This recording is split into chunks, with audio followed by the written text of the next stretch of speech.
Everyone, आज हम class 10 का चैप्टर नंबर 8 देखेंगे जिसमें हम प्रश्नावली 8.3 को देखने वाले हैं। इससे पहले हम प्रश्नावली 8.1, 8.2 तथा तालिका बनाने का बहुत ही सिंपल तरीका देख चुके हैं। अब क्वेश्चन नंबर 4 की ओर आगे बढ़ते हैं। इससे पहले हम 3 क्वेश्चन पूरे कंप्लीट कर चुके हैं और साथ में क्वेश्चन नंबर 4 के जो बाकी 3 क्वेश्चन है वो भी कंप्लीट कर लिया है। और अब क्वेश्चन नंबर 4 पर आगे बढ़ते हैं। तो क्वेश्चन नंबर 4 क्या है हमारा, 1 + sec a अपॉन में sec a दिया है, इक्वल में दिया है sin स्क्वायर a और अपॉन में दिया है 1 - sin a। ठीक है, अब इसमें है ना हमें बाम पक्ष और दाएं पक्ष मतलब लेफ्ट साइड और राइट साइड को अलग अलग सॉल्व करना है। ठीक है, तो हम सबसे पहले लेफ्ट साइड ले लेते हैं, हम लेफ्ट हैंड साइड ले लेते हैं। ठीक है, अब लेफ्ट हैंड साइड ले लेते हैं। तो हमारा लेफ्ट हैंड साइड है क्या, हमारा लेफ्ट हैंड साइड है 1 + sec a और अपॉन में sec a दिया है। ठीक है, अब इसको हमें सॉल्व करना है। ठीक है, हम सॉल्व करते हैं। इसको हम क्या करते हैं, sec को देख के हमें याद आता है कि हम इसको क्या लिख सकते हैं, हम इनको 1 / cos लिख सकते हैं। क्या लिख सकते हैं, हम इसको 1 / cos लिख सकते हैं। ठीक है, सेक को हम 1 / cos लिख सकते हैं, अपॉन में क्या है सेक है, मतलब इसको मैं 1 / cos लिख सकती हूँ। मैंने इस टाइप से इसको लिख लिया। अब इसके लिखने से हमें फायदा क्या होगा, अब वो तुम्हें आगे समझ में आएगा। इसको हम 1/1 लिख सकते हैं। अब cos और 1 का एलसीएम जब लेंगे तो क्या आएगा, cos आ जाएगा। 1 से जब cos को तुम डिवाइड करोगे तो क्या आएगा, 1 से जब cos को डिवाइड करोगे cos आ जाएगा। cos का 1 में मल्टीप्लाई कर दिया, cos आ गया। cos के टेबल में cos कितने टाइम में आता है, 1 टाइम में। 1 का 1 में मल्टीप्लाई कर दिया, 1 आ गया। और यहाँ पर 1/cos तो चल ही रहा है। ठीक है, यहाँ तक तो तुम्हें समझ में आ गया। अब देखो इसके आगे अगर देखोगे तो देखो cos है प्लस 1 है और अपॉन में cos है, और ये क्या है, ये डिवाइड है ना, इसका डिवाइड का साइन हो जाता है। और क्या दिया, 1/cos दिया हुआ है। ठीक है, यहाँ तक तो हमें समझ में आया। देखो cos a है प्लस 1 है अपॉन में cos है। अब हमें पता है डिवाइड किस में चेंज होता है, मल्टीप्लाई में। नंबर पलट जाते हैं, ये हो जाता है cos अपॉन 1। अब इसको ही देखते से ही हमें याद आएगा, देखो भैया ये भी cos है, ये भी cos है। मल्टीप्लाई में हम क्रॉस में क्या कर सकते हैं, कैंसिल कर सकते हैं। तो cos से cos कट गया, तो यहाँ आ गया हमारा cos a प्लस 1। ठीक है, ये हमारा लेफ्ट साइड का आंसर निकला। अब हमें राइट साइड भी सॉल्व करनी है, क्योंकि हमें क्वेश्चन में दिया हुआ है कि लेफ्ट साइड और राइट साइड को अलग अलग सॉल्व करना है। तो हमने लेफ्ट साइड सॉल्व कर ली। अब राइट साइड देखते हैं। तो क्वेश्चन राइट साइड में हमें दिया क्या है, तो राइट हैंड साइड में देखेंगे तो राइट हैंड साइड में हमें दिया है कि साइन का स्क्वायर है ना a और अपॉन में दिया है 1 - cos a। देखो ये दिया हुआ है। अब देखो साइन स्क्वायर ए देख के ही आपको याद आएगा कि भैया sine square plus cos square 1 के बराबर होता है, और साइन स्क्वायर चाहिए तो प्लस का कॉस स्क्वायर साइड आएगा तो माइनस का कॉस स्क्वायर हो जाएगा। तो मैं इसको 1 - कॉस का स्क्वायर भी तो लिख सकते हैं हम इसको। हाँ बोलोगे, हाँ बिल्कुल लिख सकते हैं। और अपॉन में 1 - कॉस लिखा है तो ठीक है, हम इसको ऐसा भी लिख सकते हैं।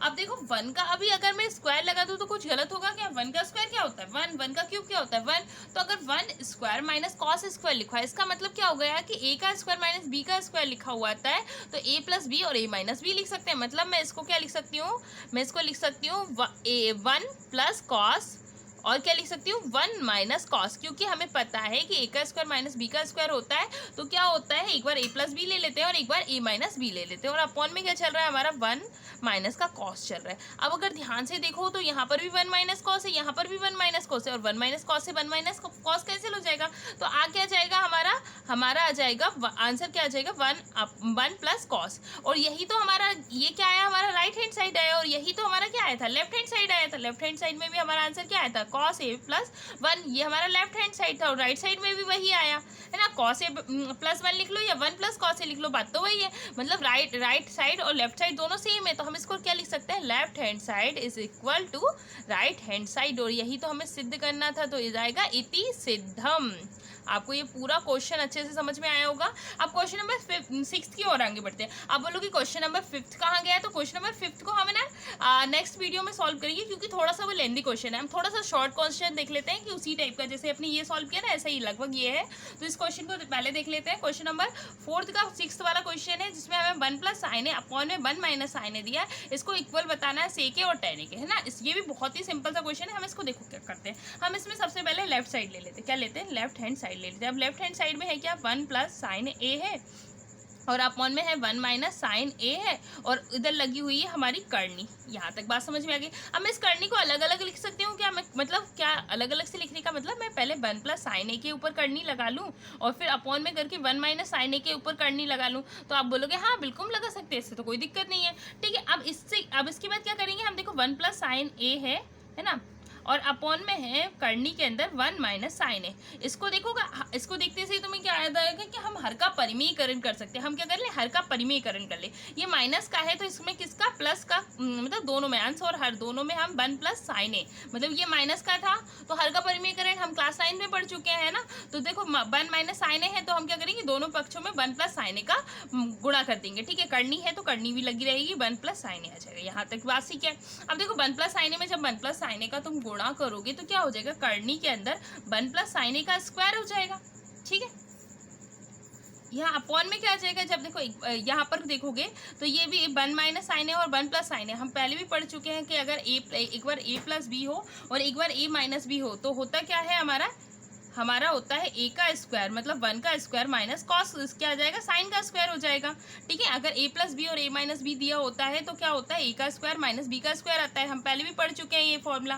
ठीक है, ये बात तो आ गई बिल्कुल ठीक है। अब देखो अगर स्क्वायर लगाए करनी है तो अगर स्क्वायर से कोई, मतलब करनी से कोई चीज़ बाहर निकालनी होती है तो क्या लगाते हैं, स्क्वायर लगाते हैं। तो स्क्वायर पहले से लगा हुआ है तो इसकी स्क्वायर है तो करनी हट जाएगी, तो यहाँ बचेगा क्या, 1 प्लस साइन ए बच जाएगा। बिल्कुल ठीक है। और इसको देखा होगा 1 का स्क्वायर माइनस साइन का स्क्वायर, ये किसके बराबर होता है, देखो 1 का स्क्वायर का मतलब क्या है, 1 minus sine square, 1 minus sine square किसके बराबर होता है, कॉस स्क्वायर। अब क्यों, क्योंकि sine square plus cos square 1 के बराबर होता है, और प्लस का साइन इस साइड आएगा तो माइनस का हो जाएगा, मतलब कॉस स्क्वायर को मैं 1 माइनस साइन स्क्वायर लिख सकती हूँ। बिल्कुल लिख सकते हैं। तो करनी के अंदर क्या आ जाएगा, हमारा कॉस का स्क्वायर आ जाएगा। अब बेचारा देखो यहाँ स्क्वायर लगाए, करनी लगी है तो स्क्वायर से करनी हट जाएगी, तो बचेगा क्या, 1 प्लस साइन ए।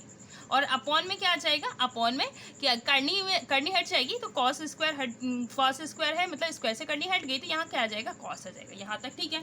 अब देखो इसके बाद हम क्या करेंगे, इसके बाद अब देखो 1 प्लस साइन है अपॉन में कॉस है, मतलब 1 के अपॉन में भी कॉस है, साइन के अपॉन में भी कॉस है, तो मैं इसको अलग अलग लिख लूँ क्या, 1 के अपॉन में कॉस लिख लूँ प्लस साइन और के अपॉन में कॉस लिख लूँ। ठीक है, बिल्कुल लिख सकते हैं। अब 1 अपॉन कॉस देखते ही याद आया कि 1 अपॉन कॉस किसके बराबर होता है, कॉस किसका उल्टा होता है, सेक के, तो 1 अपॉन कॉस किसके बराबर होता है, सेक के बराबर होता है।